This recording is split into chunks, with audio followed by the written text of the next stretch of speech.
Good evening. Stop burying your heads in the sand and implement welfare reform or face the financial penalties. That was the stark message to our politicians from the Work and Pensions Secretary in November last year.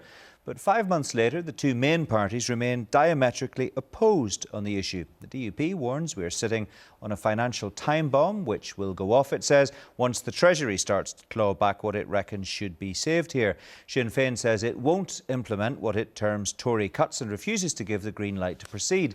It's a saga that's had a convoluted history. The Westminster government has couched its welfare reform in rather high-minded terms. We are aiming to make the benefit system fairer and more affordable to help reduce poverty, worklessness and welfare dependency and to reduce levels of fraud and error. But that didn't impress MLAs who felt issues like the single-room supplement or bedroom tax were not acceptable. Nevertheless, there was enough agreement for Nelson McCausland to introduce the bill at Stormont in October 2012. But cracks soon started to show. The British government have actually promised people here, they promised the government, the province, ourselves, that they would give us the flexibilities to meet our needs here. They haven't done any of that, so that a battle yet has to be fought. To be fair, we've gained key flexibilities, which all of the parties agreed on. And the bill was withdrawn in April last year.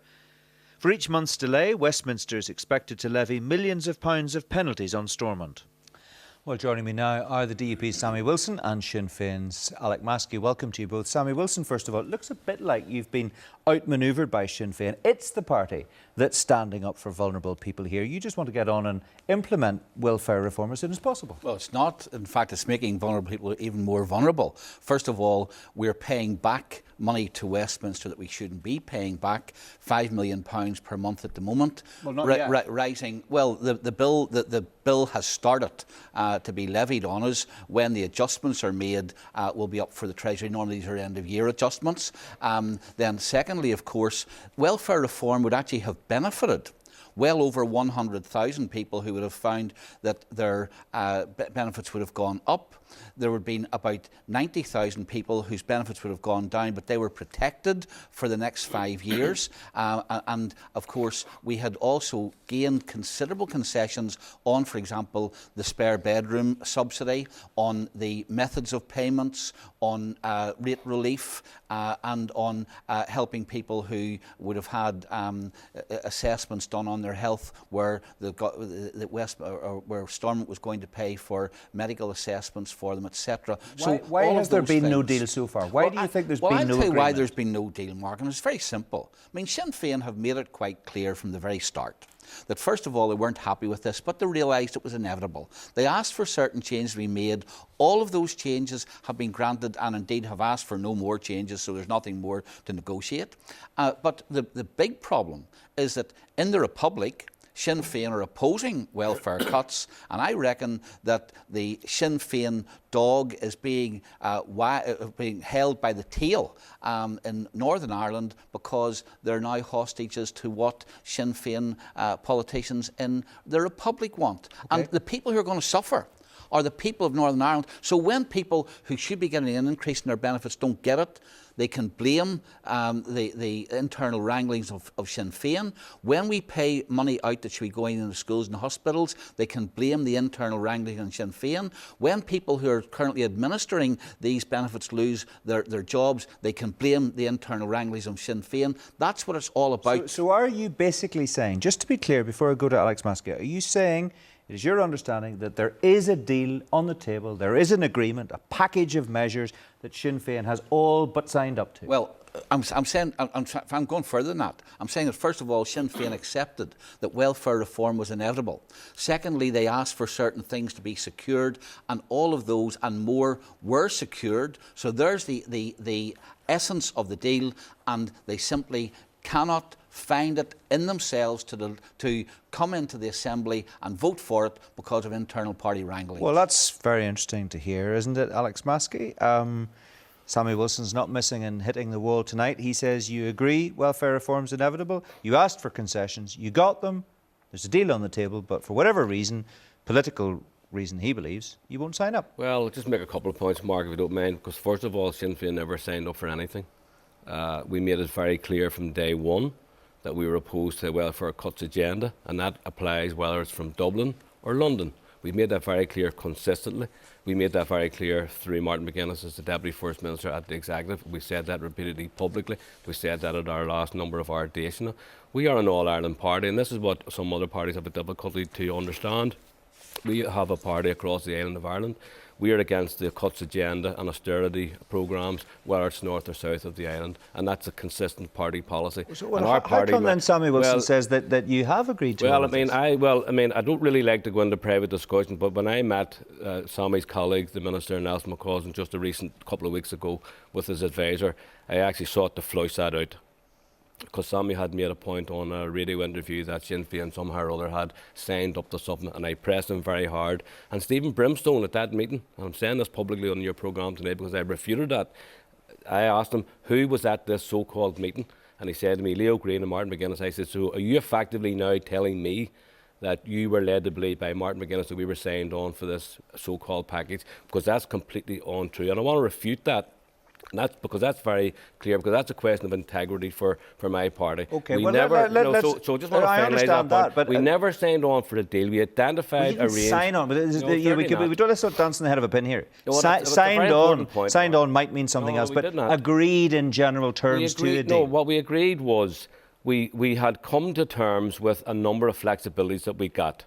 Okay, to the welfare reform bill, primarily around some administrative issues, which are important in their own right. And I would also argue, by the way, that we wouldn't have got those things had we not have been arguing from day one to get them. But in fairness, all the parties agreed on a range of things in the welfare reform bill which they were against. Now, my argument here is, and I'll say this again tonight, and I've put this to the DUP, the DUP have said that they are against certain aspects of the welfare reform bill. Tell us what they are and we'll go on jointly fight them, because we do not accept that this bill is a good bill as part of a wider cuts agenda. We do not believe that enough has been done by the British government, who acknowledge that our conditions here are much worse than what they are anywhere else, including across Britain. All right. So therefore, there's not enough done on the welfare reform bill. Unfortunately, none of the other individuals you named there are here tonight to speak for themselves. But I'm making that point, Park. I'm only making that point, Mark, because the DUP has repeatedly been inferring that our party signed on for a deal, and I have to squash that argument because we certainly did not. Okay. Well, what's your perspective on it? Let me repeat it again.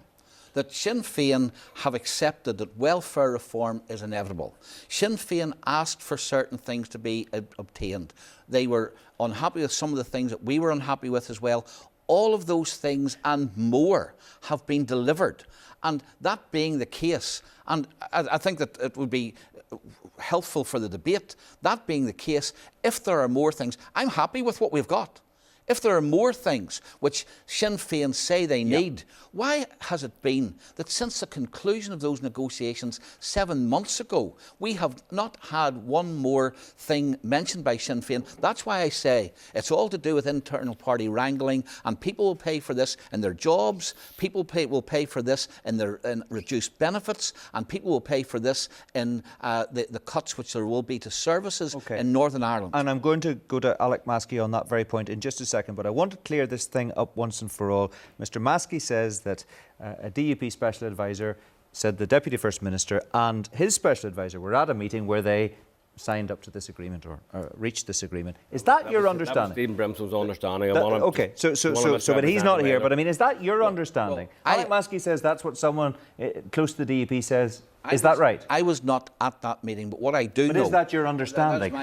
Because with other sources have told us that the Deputy First Minister had agreed this and then reneged on it. That is my understanding, but even without being there, I can tell you this, that on the principle of welfare reform, Sinn Féin have said that they accept it has to happen because we cannot get into a situation where we pay £250 million a year back to the Treasury, and we also find ourselves having to purchase a computer system, and we also put 1,500 people out of work. And secondly, Sinn Féin made certain conditions or asked for certain things to be done, all of which have been met. So the logical step, Mark, then, is to say, now you've obtained that, why impose pain on the people of Northern Ireland by refusing to put the legislation through? And what's the answer to that, Alec Maskey? If you've got all these concessions, what are you holding out for?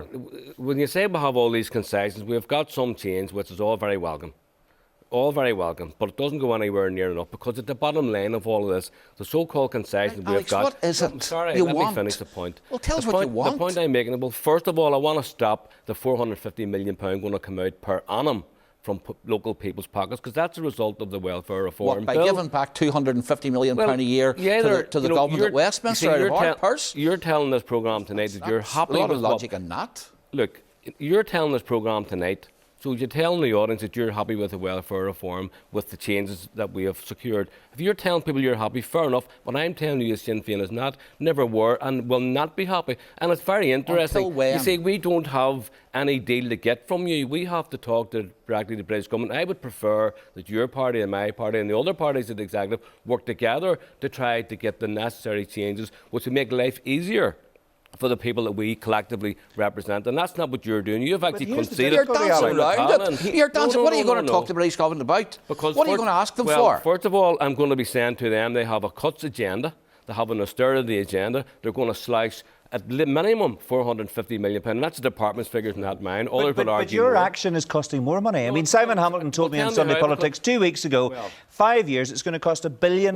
So where's the logic in here's an that? interesting point, because Ian Duncan Smith has been telling people that this will be ruled out within certain time frames. Even this last week or two, he's been told that that's not going to happen. It's impossible for it to happen.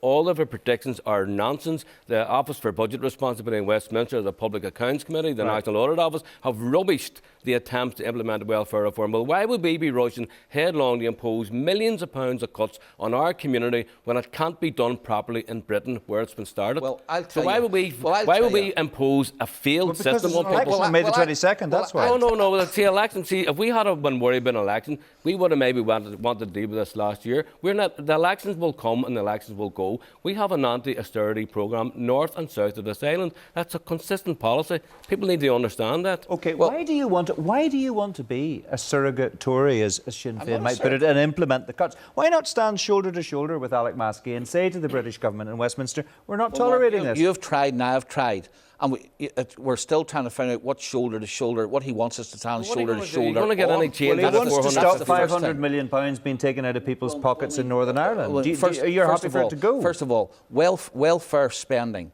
will go up by £500 million by the end of this this Assembly term.